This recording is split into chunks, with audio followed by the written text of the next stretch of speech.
Greetings to all.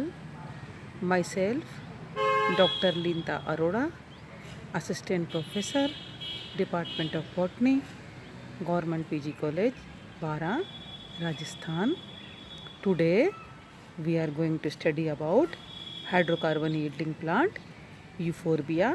बच्चों, आज हम हाइड्रोकार्बन यील्डिंग प्लांट हाइड्रोकार्बन उत्पादक पादप यूफोरबिया के बारे में स्टडी करेंगे।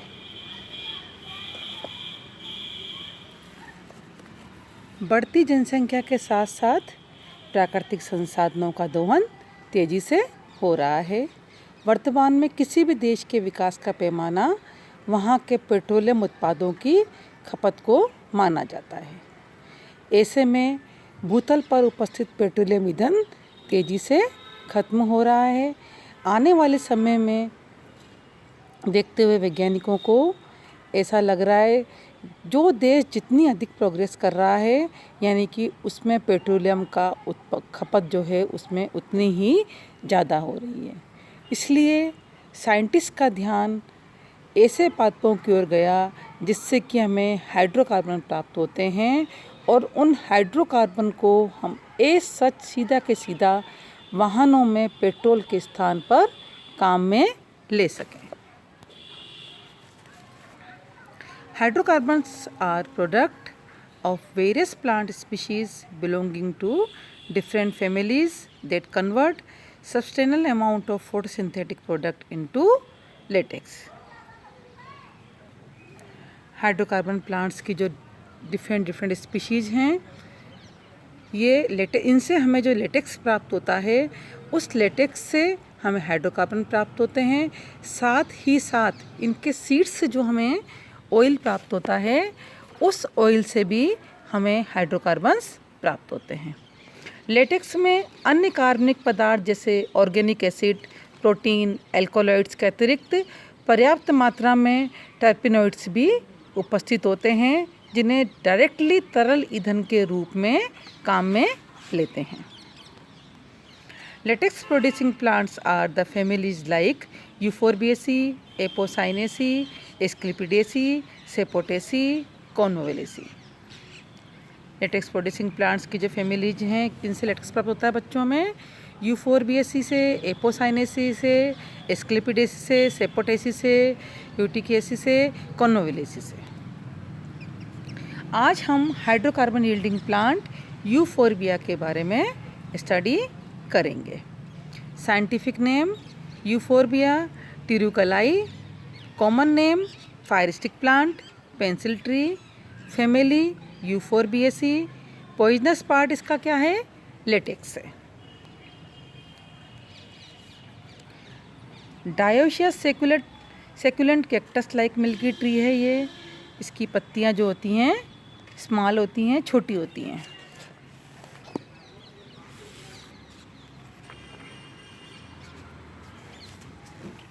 यूफोरबिया प्लांट जो होता है शाकीय होता है, झाड़ी नुमा होता है और सेकुलेंट ट्री है। स्तंभ इसका मांसल होता है, लंबा, शाखित, सरल और लेटेक्स युक्त होता है। कुछ जातियों में तना चपटा व मांसल भी होता है।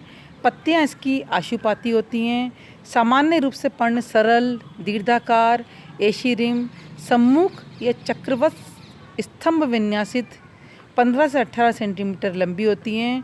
कुछ जातियों में पत्तियां जो होती हैं इसकी कांटों में रूपांतरित हो जाती हैं।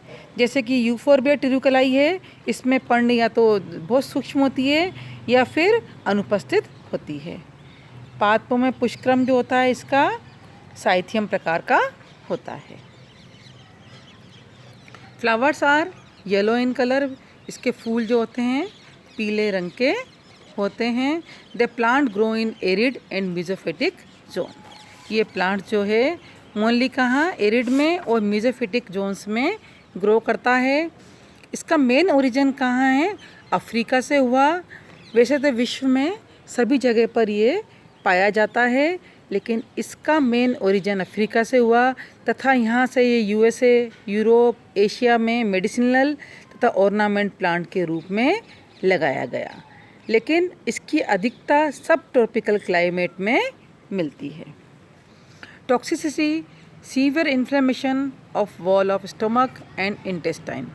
इसमें क्या है कि अगर इससे हम संपर्क में आते हैं तो स्टोमक व इंटेस्टाइन में सीवियर इन्फ्लेमेशन हो जाता है। स्किन इरिटेशन होता है, स्किन में इरिटेशन से होता है, जलन सी होती है, बर्निंग सेंसेशन आते हैं, ऐसा लगता है कि वो पार्ट जिस स्किन इसके संपर्क में आई है वो पार्ट जल गया है। Contact with eyes, severe pain, अगर आँखों के संपर्क में आता है तो इसमें सीवियर पेन होता है। In case temporary blindness for several days, किसी किसी केस में कई दिनों तक आँखों में अंधापन तक आता है।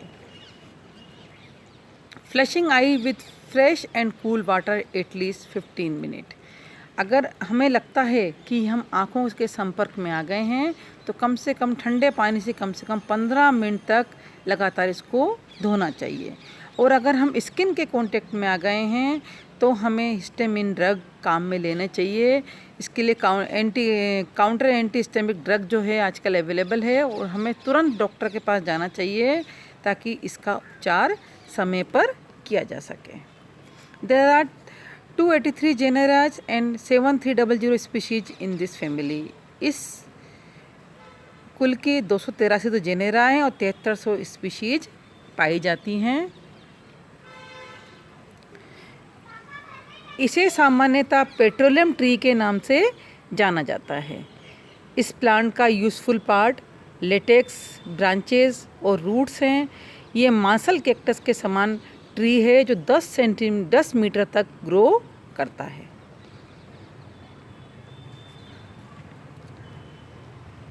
ये ठंडे तापक्रम 10 से 15 डिग्री सेंटीग्रेड तथा 5 से 15 सेंटीमीटर एनुअल रेन वाले क्षेत्र में उगता है।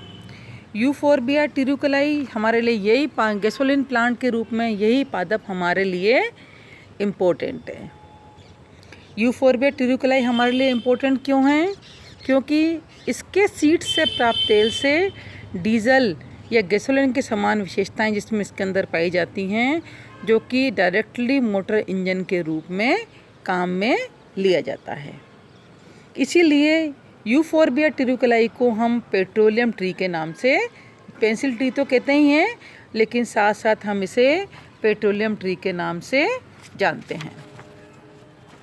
इस प्लांट का मोस्ट यूज़फुल पार्ट है इसका लेटेक्स, ब्रांचेज और रूट्स हैं। लेटेक्स जिसमें कि गैसोलिन के समान विशेषताएं होती हैं, सीड्स जिससे कि हमें हाइड्रोकार्बन्स प्राप्त होते हैं और इस सीड से जो हमें ऑयल प्राप्त होता है उसके अंदर हाइड्रोकार्बन्स प्रेजेंट होते हैं। ये हमारे लिए यूज़फुल है।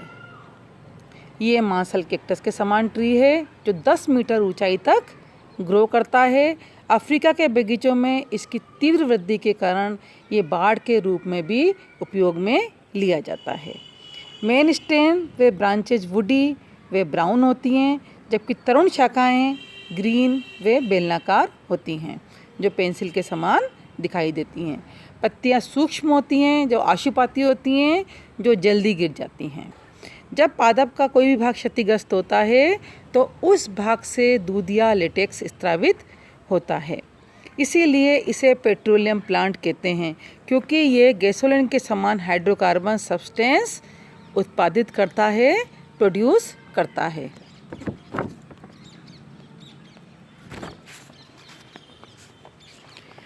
इस प्लांट द्वारा उत्पादित हाइड्रोकार्बन को गैसोलिन की रिफाइनरीज में डायरेक्टली उपयोग में लिया जाता है। इससे प्रति एकड़ 10 से 50 बैरल तेल प्राप्त होता है। The latex of such plant contain liquid hydrocarbon of high molecular weight. The hydrocarbon can be converted to high-grade transportation fuels. These hydrocarbon producing plants are called petroplants and their crops are called petrocrops. इस latex plant से तरल ईंधन की प्राप्ति होती है। इस plant से प्रति हेक्टर 25 बैरल क्रूड ऑयल की प्राप्ति होती है। यानी कि इस प्लांट से प्रति हेक्टर प्रति वर्ष 3 मीट्रिक टन सीड्स प्राप्त होते हैं, जिसमें 50% ऑयल होता है। अर्थात 1.5 मीट्रिक टन ऑयल प्राप्त होता है। इकोनॉमिकली हमारे लिए यूज़फुल कैसे है ये बच्चों? इसके उपयोग सर्वोत्तम अनुसंधान इसका डॉक्टर मेल्विन केल्विन ने किया तथा पेट्रोलियम पादप के रूप में इसकी उपयोगिता के बारे में बताया। पादप का विभिन्न औषधियों के निर्माण में इसका उपयोग किया जाता है। इसके पादप के बीज में 4.5% तक तेल का निष्कर्षण किया जाता है। इससे प्राप्त तेल जो होता है वो मार्केट में सस्ता होता है, इकोनॉमिकली हमारे लिए ये चीपर होता है। इससे प्राप्त लेटेक्स का उपयोग औषधि निर्माण में भी किया जाता है। इसके अलावा हाइड्रोकार्बन के रूप में भी इसका उपयोग किया जाता है। तो बच्चों ये मेडिसिनल भी हमारे लिए इम्पोर्टेंट है और एज है पेट्रोलियम ट्री के रूप में भी ये हमारे लिए इकोनॉमिकली यूज़फुल है। इसीलिए आजकल यूफोरबिया की खेती पेट्रो प्लांट्स के रूप में की जाती है, क्योंकि इसके जो हाइड्रोकार्बन्स होते हैं उनके अंदर इसके लेटेक्स में अन्य कार्बनिक पदार्थ जैसे कार्बनिक अम्ल, प्रोटीन, एल्केलॉइड्स के अतिरिक्त पर्याप्त मात्रा में टर्पिन्स इसके अंदर उपस्थित होते हैं। इसलिए ये तरल ईंधन के रूप में सीधे के सीधे काम में लेते हैं। यूफोरबिया में शर्करा भी होते हैं। शर्करा में कार्बोहाइड्रेट हेक्सोज का इस्तेमाल इथेनॉल निर्माण में इसका उपयोग भी किया जाता है। यानी कि इसके शर्करा का उपयोग भी इथेनॉल निर्माण में किया जाता है और इसके हाइड्रोकार्बन से हमें सीधा ईंधन के रूप में भी, डीजल के रूप में भी इसका प्रयोग किया जाता है। इसीलिए इस प्लांट को पेट्रो प्लांट कहते हैं और इसकी खेती पेट्रो प्लांट्स के रूप में की जाती है। इसलिए इसको ग्रोन फॉर बायोफ्यूल के रूप में इसको उगाया जाता है। थैंक्स अ लॉट बच्चों।